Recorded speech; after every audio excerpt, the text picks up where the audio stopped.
welcome to the Driving Show, episode 26.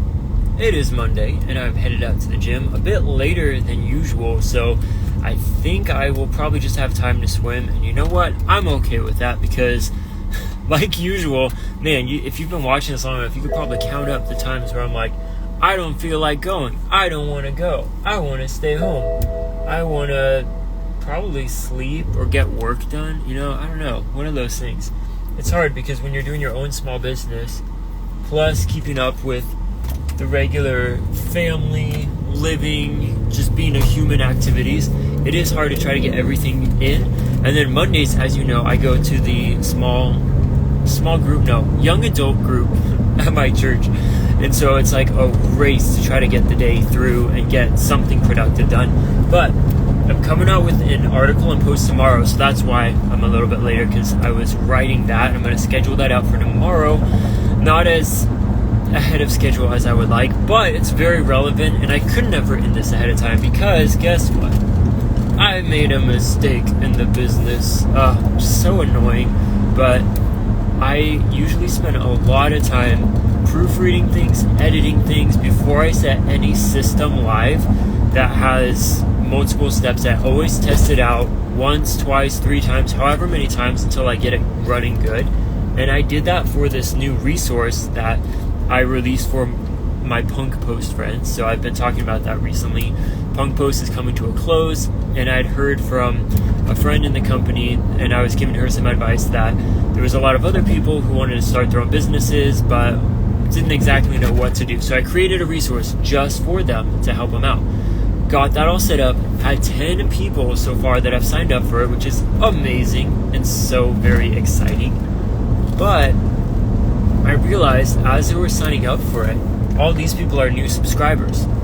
Makes sense, that's one of the cool things about this opportunity, is that I get not only just new subscribers, but people that my business is made for. Like, I can actually really help them out because they're right in the spot of what I'm here to do. But because they're new subscribers, it also triggered the welcome series that I set up anytime someone new joins. And in that, it tells them like, hey, we want you to be engaged. We're excited for you here. Like, if it's not for you, you can unsubscribe. But to get started, go ahead and let me know your business status. So all you have to do is click it. It's a 1-question survey saying if you're aspiring or if you're current. So do you have a business? Do you not? And then if you answer that, awesome. A day later, I send you some resources based on what you chose. So it is really helpful. And at the same time, it's a little like test and trick to see like, are they reading the email? Are they reading the very first email? And can they respond and be engaged to that? If they don't respond, I wait a day and then I ask again. Not even like you didn't answer, but just like hey, so glad you're still here. I'd love to know what your status is so that we can better support you while you're here. And then if they don't respond after that, so that's like day 3, they've done nothing. Usually they don't, at that point, they probably haven't even opened the emails.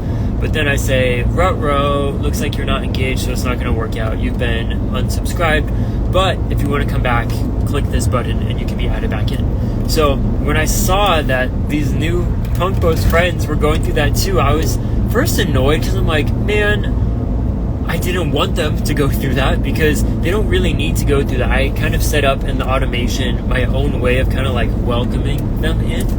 And so then on top of that, I was like, they're now getting double the emails. And then what if they don't follow the form, and then they're going to be kicked out? And guess what happened with all 10 subscribers that I was so excited for having joined? Well, none of them engaged with those emails, which means they were all unsubscribed. So I went up 10. I was so excited. I'm like, man, things are turning around, because at that point I have like 42 subscribers, which I was at 32, which 32 does not sound impressive. But to me, at least, when you say you have a little over 40 subscribers on your email list, it's starting to get up there like a whoa. You're not just saying things, like things are going. And so to see it drop like all the way down again was just so frustrating, so annoying, disheartening. Just like this, can I catch a break? Like, building this business has been a lot of work, but it's been really slow. There's just so many things that have to come together, and it's not like I'm anywhere near really making a ton of money, at least enough to live off of, but I've gotten and I'm getting so much closer to actually making some money. So then to have that kind of thrown in was just like, man, I messed up. And I didn't even know I messed up until it happened, because, that's, I think, why it's even more frustrating, because I'm so careful in life and when doing these things to double, triple check everything. And it was something that was just unexpected. And then once someone was in there, I couldn't figure out how to get them out of the automation, because then the last two people, once I figured out that, like, oh man, this is bad, then I was like, I don't even know. I turned off the automation. It's like, we're finishing it up for those few that are still in it. I'm like, oh no. So I'll let you know what I did to try to fix and repair this in the post that comes out tomorrow. So check in the comments, come back to it, and better yet, subscribe to Fisher Philbrick if you're an aspiring or current owner, and you can read what exactly happened, but you've heard about what happened. But more importantly, it's what did I do?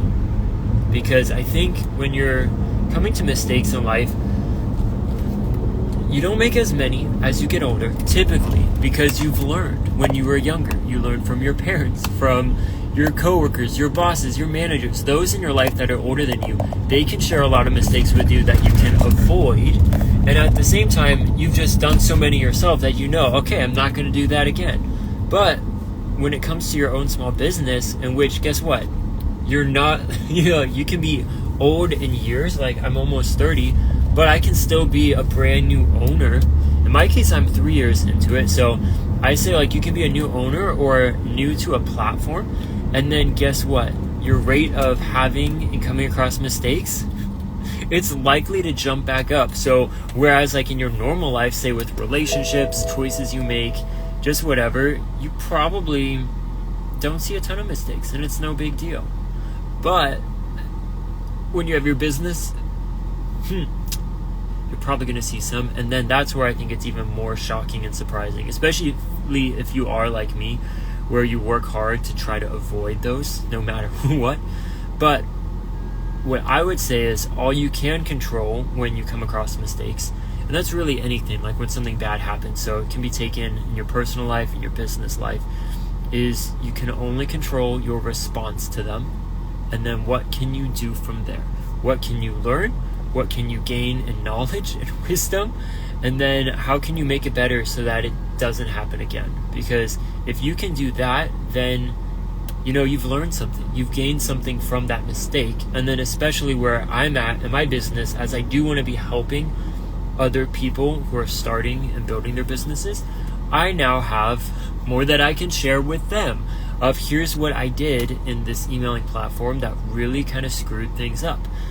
As well as this Friday, I have a mentoring call with my mentor. It's a group mentoring call, so I just got to make sure I throw my little hand up on Zoom so I can get a question in. But I'm going to ask him some questions around this and see like what he thinks. So I'm going to keep on learning from someone above me, which, remember, that's what I mentioned. In order to have kind of like unlimited value to provide your customers, your followers with, you always need to be learning from those that are ahead of you so that you can share with people that are below you. So now as I come to advising, mentoring, consulting, coaching, whatever you want to call it, helping people that are a few steps below me that are maybe setting up email automations, I can have a whole story to tell them of what I did, but more importantly, what they can do to avoid kind of the panic, the shock, the disappointment, the scrambling of what can I do. And I think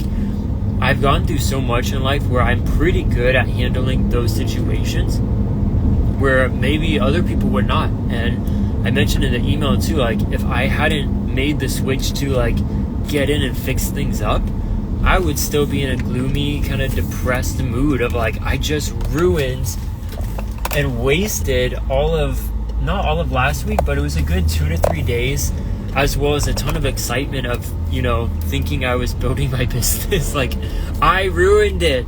And so I had to get out of that mindset. So that's encouragement for you as you do come across mistakes or even just hardships, things in life that are going a way that you weren't expecting. They take a turn last minute, and you're like, I worked so hard to avoid this. Why is this happening to me? The why is not always as important to focus in on, because bad things are going to happen. It's just, that's life. It happens. But what is your response? How can you respond? And how can you fix and patch things up? And now, if you come to any of these and you're having trouble with that, guess what? That's why I'm here. Join us at Philbrick. Send me an email, what you're going through, what you need help with, and I am more than happy to be here for you, even if it's just to hear what you're going through and to commiserate with you. Because I know stuff like this happens, and it is awful to go through alone. But if you can surround yourself with someone like me and a community, so we do have a Facebook community for aspiring current owners, then we can help lighten the load, share the burden with you so that you are not alone, so that you don't have to feel gloomy, depressed, like the world is ending. So I'm going to leave that with you today. Go out, get some exercise in, live a healthy life, because even when you come to mistakes and hard times, you'll see that getting active, getting your blood flowing throughout your body, your heart beating, getting some of that extra energy or maybe even anger out, if you're an angry person, it is so helpful. So I'm going to leave that here with you today. Tomorrow, I'll talk about a new service that I got set up, and I will launch it later this week. So even amidst all of that, new stuff is coming.